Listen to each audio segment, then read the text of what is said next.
Hollowbody describes itself as a Technoir survival horror game inspired by the PlayStation 2 era of horror gaming, with that influence leaning heavily towards the Silent Hill franchise. I played the demo a little while back and was thoroughly impressed, having a lot of praise for the bleak and oppressive atmosphere, and even going as far as making comparisons with the films of director Kiyoshi Kurosawa for setting such an evocative mood.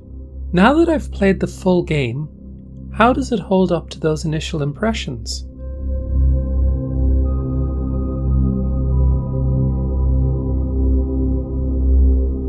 First of all, a disclosure.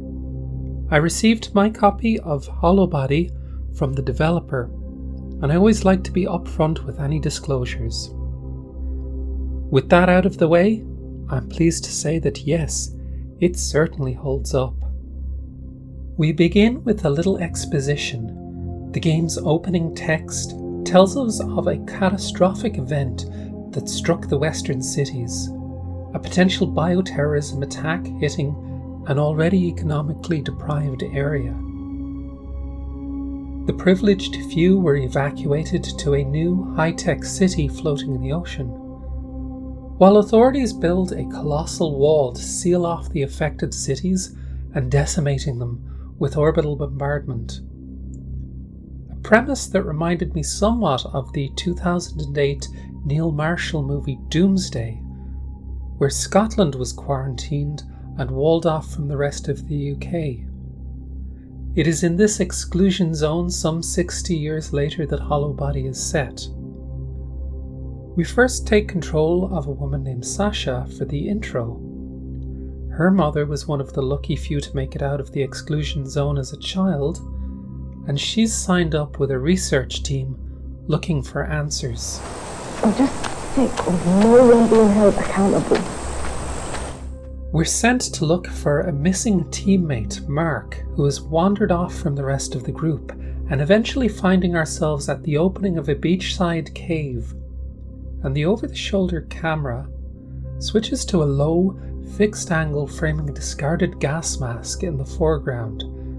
This is something the game does wonderfully, a mix of third-person perspective and fixed camera angles to frame something important and draw the player's attention to it.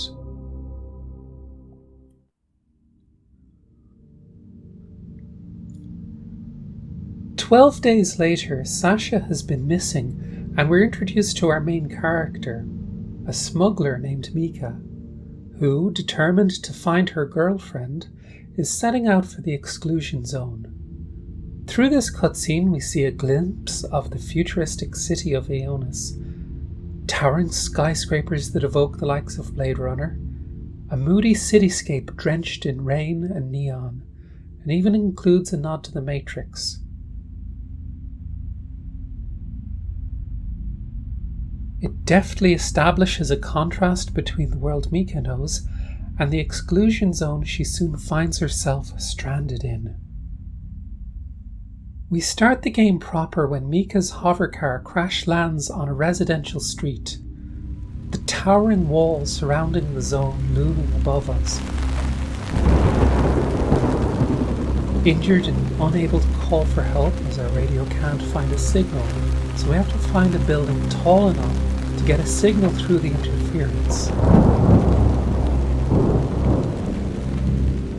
One of the game's strengths is that there is a considerable stretch before we encounter the game's first enemy, giving the player ample time to soak in the unrelenting gloom that permeates the environments.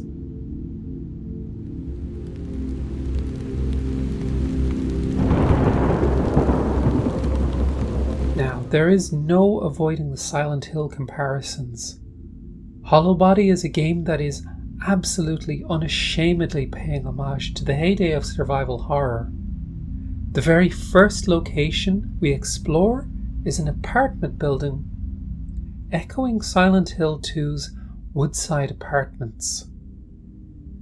Our radio lets out static interference when enemies are nearby.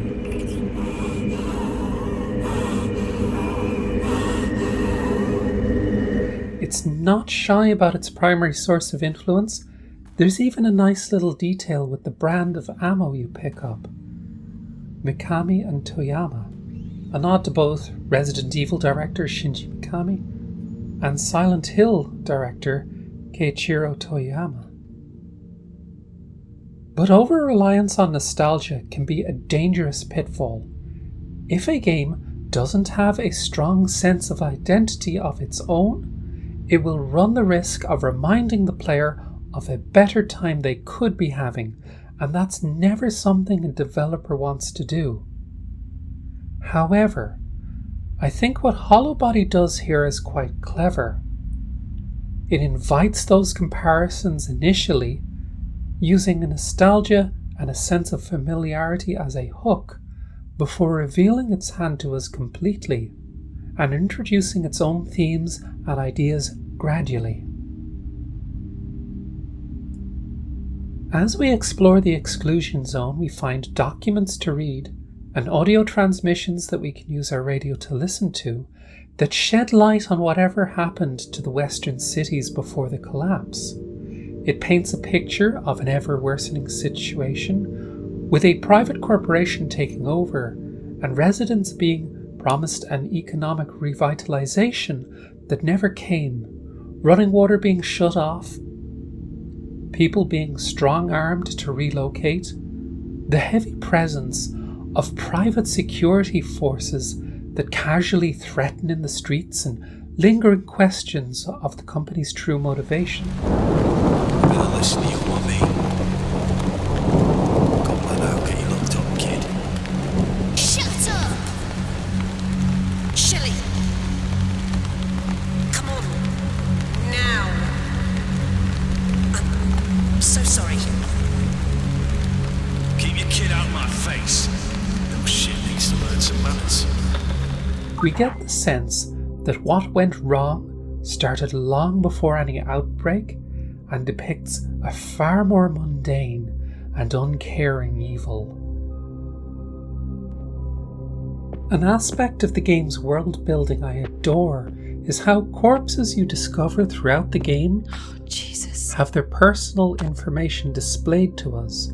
We see their names, date of birth, occupation, and even how they died. That is until we find the corpses of the private security forces, and all of this information that was readily viewable to us when it came to civilians is now redacted. Their names, date of birth, occupations, all displayed as classified, suggesting that whatever technology Mika uses that scans people's ID chips is manufactured by the same corporations responsible for the collapse, that they are in control now. Mom, state regulation requires you to be compliant in any and all mandated. Parasites, the lot of you! Prisoners in our own damned homes. It all comes together to create this sense of lingering sadness. But the real triumph of Hollowbody is in its atmosphere, and a large part of that atmosphere is the sublime audio work.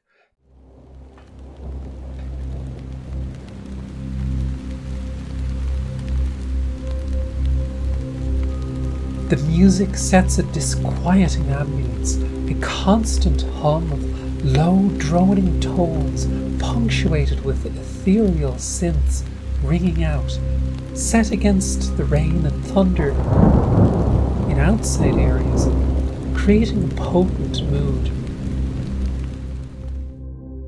When we encounter enemies, they sound nothing short of horrid.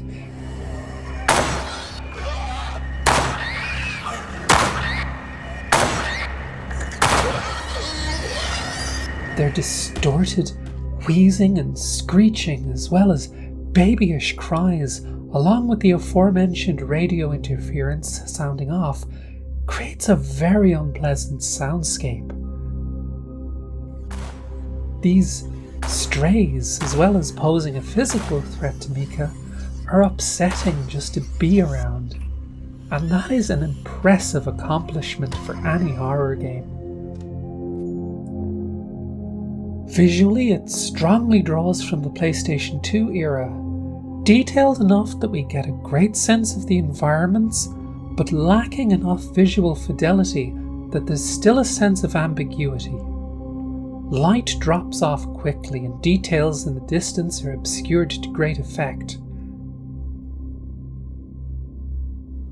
In outdoor areas, large raindrops form on the camera and drip down, creating a sense of movement, and at times would give me a minor startle. A flash of lightning illuminates everything, and for a moment I mistake those raindrops for the silhouette of something moving in the distance. It is a game where the sound, visuals, world building and encounter design are all working to create an incredibly cohesive atmosphere. For example, the House of God. Doesn't look like their own. Yeah, let's not hang around. There is a moment when we enter a church and notice the pews are sparsely filled with what looks like fresh corpses draped in sheets, which immediately raises questions.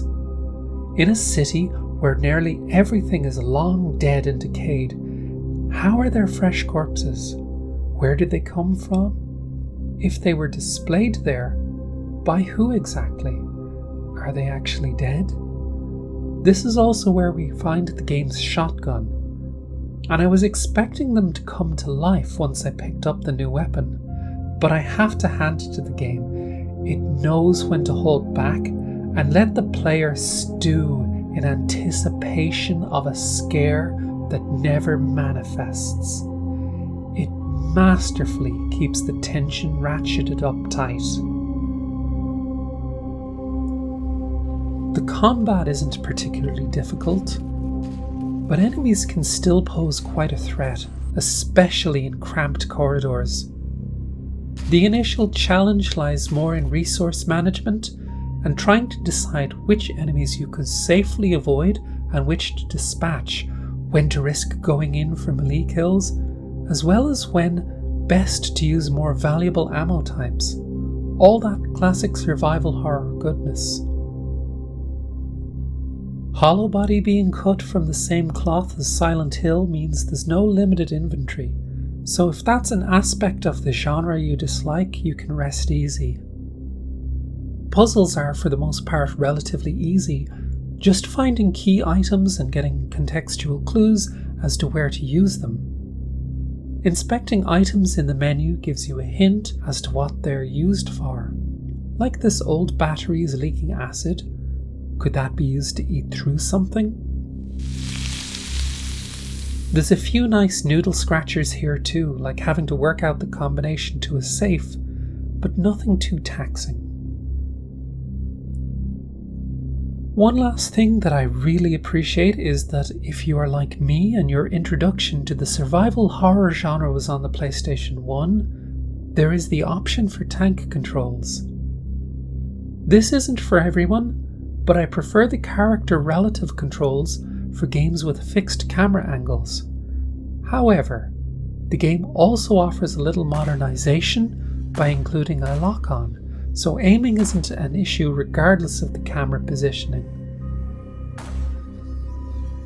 The only real criticisms that I could lay at the game's feet is that in certain sections you are left without a map. One area feels very maze-like and easy to get turned around in, and it felt a little confusing and disorientating. I also found it perhaps a little on the short side, but if you've enjoyed an experience so much that it leaves you wanting more, that's often a good sign. Like a lot of good things, Hollowbody was funded through Kickstarter, and one of the stretch goals was to add a shopping mall area. So I'm not sure if that's just me lamenting the unrealised potential, or if the game really did need to be that little bit longer. Perhaps if the game is quite successful, we might see a Hollowbody Director's Cut update that includes the shopping mall, who knows? Overall, Hollowbody is a magnificent experience that I would highly recommend to any fan of survival horror, and it's truly wonderful to see a genre that was so foundational for my taste in games as a whole see a healthy indie revival. Thanks for watching. If you've enjoyed this video, I also stream at twitch.tv/KCExplosion, and I also have a Steam Curator page that will be linked in the description.